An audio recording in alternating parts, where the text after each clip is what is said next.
This is a review video for the Unit 1 test. All right, these are the topics that you will need to be familiar with. First and foremost is properties. Okay, you need to be able to distinguish between a chemical property and a physical property. A physical property is something that you can observe without changing the material. Okay, so without changing it, you can see what the melting point is. You can see if it's soluble. When you melt something, it doesn't change what it is. It just changes the phase of matter.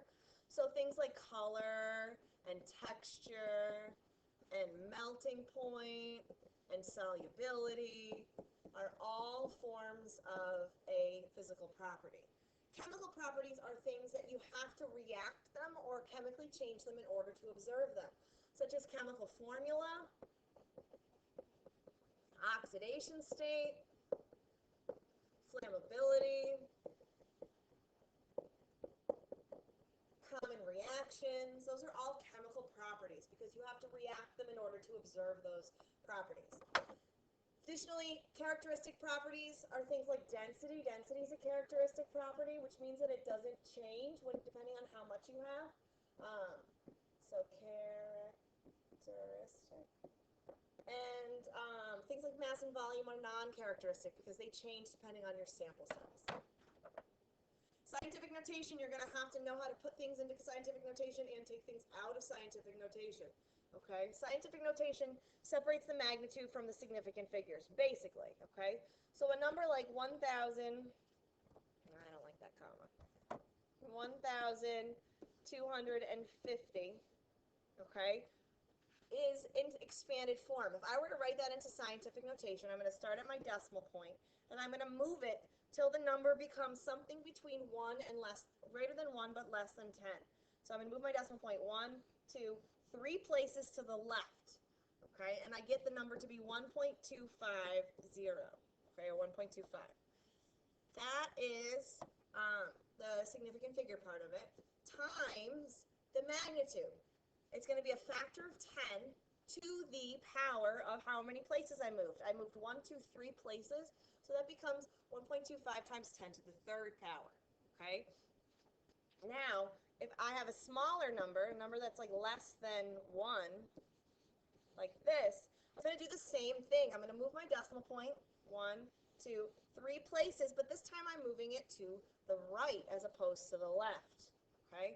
So I'm going to write my number as 3.6 times a factor of 10, but it's not going to be to the positive third because my number is less than 1 and I'm moving my decimal point to the right. It's going to be negative third. How do you check your answers? You can put these numbers right here into your calculator. Hopefully you know how to use your calculator. Put your numbers into your calculator and press enter and see what they look like. If it matches the number that you're starting with, then you're all set. To get out of scientific notation, okay, if you have 1.25 times 10 to the third, okay, you know that the number's got to be greater than 1 because it's a positive third, okay, the exponent's positive. So you move your decimal point 1, 2, 3, and then fill in with zeros, and it becomes 1,250, which matches where we started. For our 3.6 times 10 to the negative third, because that's a negative exponent, we're moving our decimal to the left this time. We're going to make the number less than 1. 1, 2, 3. Fill in with zeros. There's my decimal, 0.0036, which matches where I started. Okay? So be comfortable going in and out of scientific notation. Graphing. You will have to make a graph. Okay? When you make a graph, make sure you have a continuous scale. Make sure you have a title, a best fit line, axes labels with units. Those are important, okay? Make sure your scale is reasonable. Make sure you fill up at least 2/3 of the graph paper, okay? Make sure you plot the points correctly. You're going to have to graph density information. Remember that when you graph density, you're going to put mass on the y-axis and volume on the x-axis, okay? And then when you do that, the slope of the line, which is the change in y over the change in x, is the density. So you can use that to calculate density. Remember that density is mass divided by volume. This formula is on your reference table, so you can always look it up, okay? Additionally, you're going to have to solve for various parts of this formula. So I might give you a mass, which is in grams, and I might give you a volume, which is in milliliters, and it's very straightforward. The hardest one to solve for is volume. So if I said the density is 2.7 grams per milliliter, and the mass is 10 grams, what's the volume? Okay, you do not just divide both sides by 10 because that's solving for 1 over volume. So what I'm going to have you do is cross multiply, and you're going to get 2.7 times V equals 10. Divide both sides by 2.7, and I get 3.7. So volume equals 3.7 milliliters. Okay, make sure those units are there. The units are important. Make sure your answer makes sense. 10 divided by 3.7 gets me 2.7, so that works. Okay, you can also use that density triangle if that's something that you know how to use. We have that in our notebook, so I'd definitely suggest taking a look at that before you take this test tomorrow.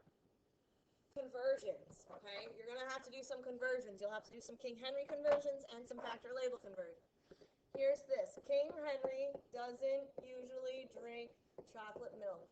Those are prefixes, okay? And the U is the unit or no prefix. And you have this in your notebook too, okay? So how do you use this, okay?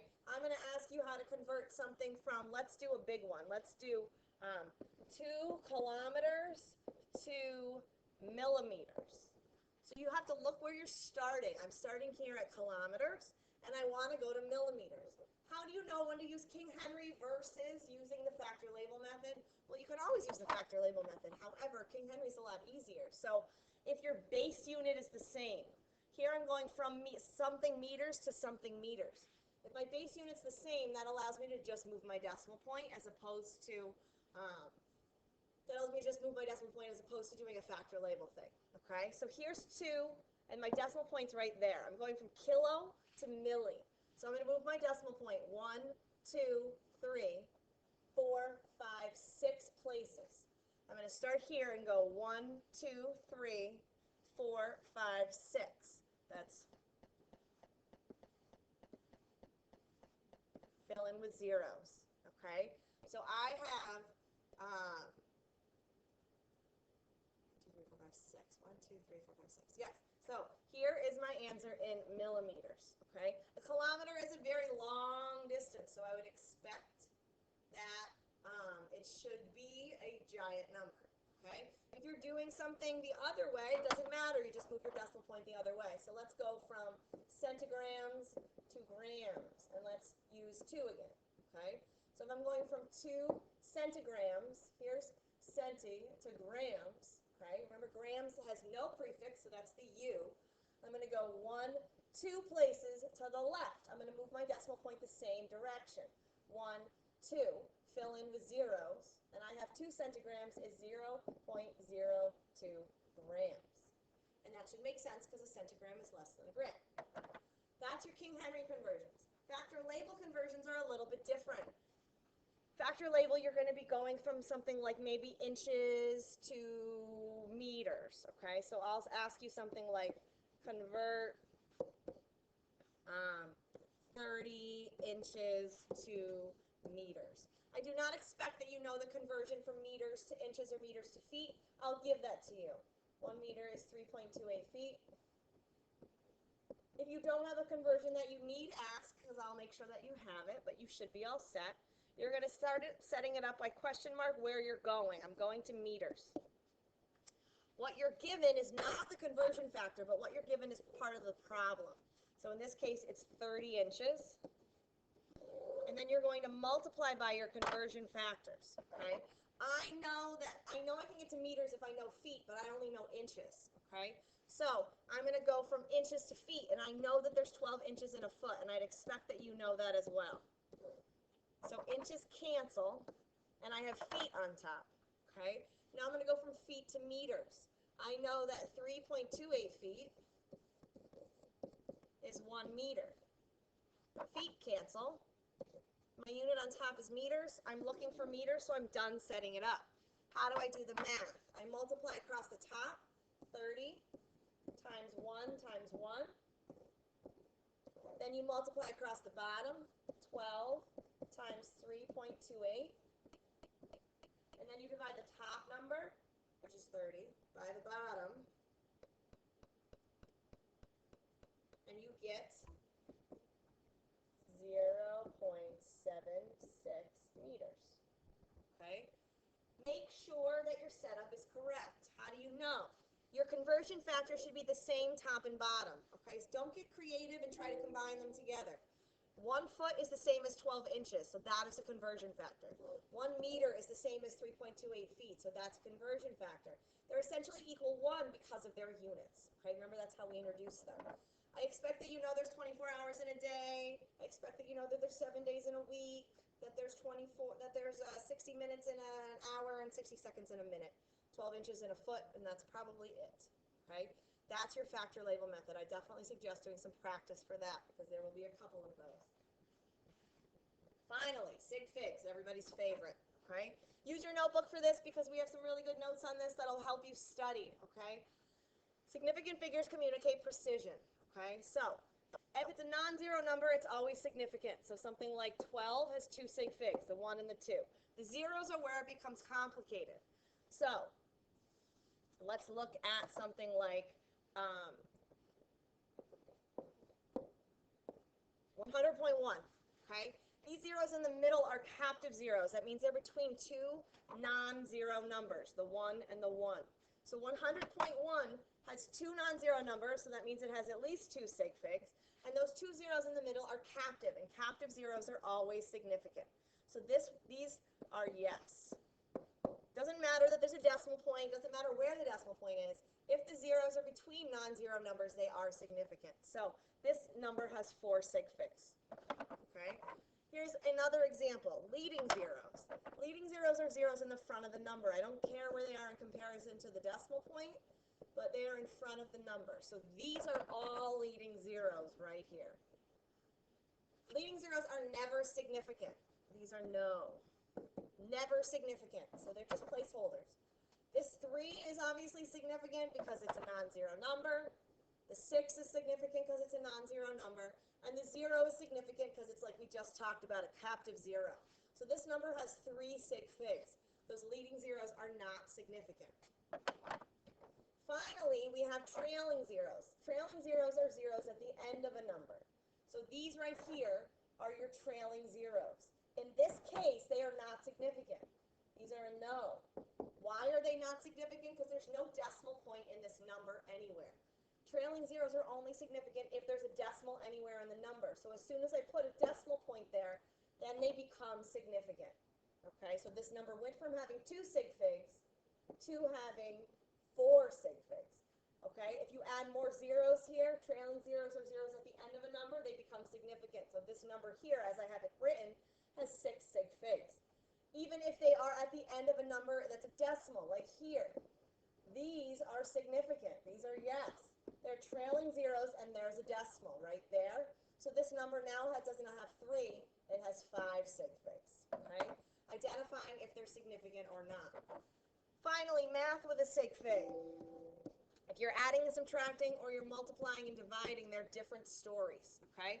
Multiplying and dividing, you round your answer to the input that has the fewest sig figs. So if you're doing something such as 23 divided by 7.12, okay? Put that into your calculator as is, okay? 23 divided by 7.12 equals 3.233033779.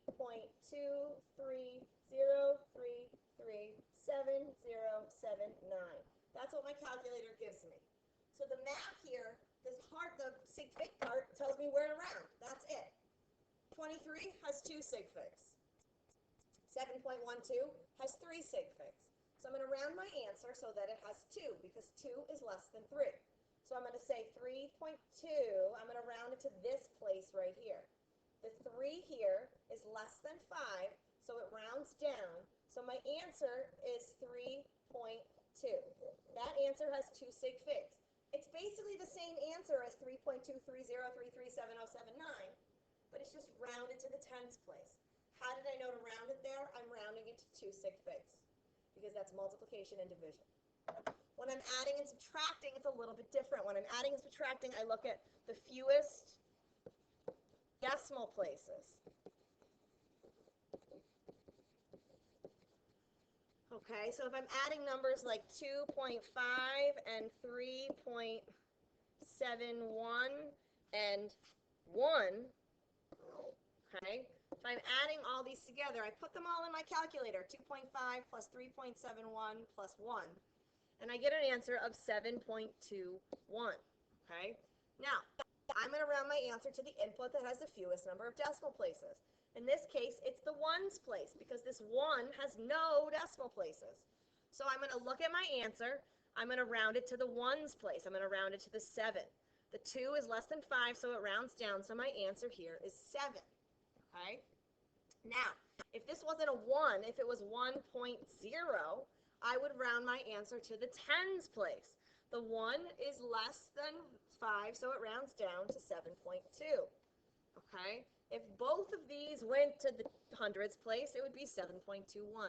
So sig figs in math just tell you where to round. Okay? If you have any additional questions, please, please, please email me, e_bell@saratogaschools.org. Okay? You will have all blocked for this test. Make sure you bring a scientific non-graphing calculator because you will not be able to use or borrow one of mine. All right?